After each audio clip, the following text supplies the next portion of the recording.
দেখি কেমন দেখাচ্ছে। এই ঝুমকা তাড়িয়ে দিও প্রেসিডেন্ট বাবু, যে তোমার পাপ অন্যের ঘরে চেপে দেবে, বুঝলে?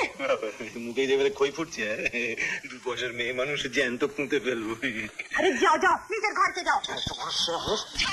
বড় সাহস। এই যে বাবা, গ্রাম পঞ্চায়েত, হ্যাঁ এই পাড়াতে চক্কর লাগাতে শুরু করেছো? বাহ বাহ। মুখ সামনে কথা বলবে মধু, মুখ সামনে কথা বলবে। মান সম্মান সকলেরই থাকে। খালি মান সম্মান নেই। এই তো আমি একটু দিতে সব কিছুটা ছিনিয়ে নিয়েছো, অন্তত মেয়েটাকে আমার জন্য ছেড়ে দেয়, হ্যাঁ? নাকি এখানে শালা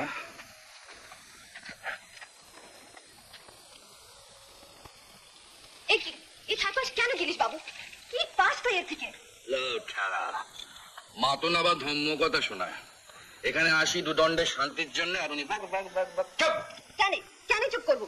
নিজের জীবনটা এরকম ভাবে কেন নষ্ট করছিস? তোর কি?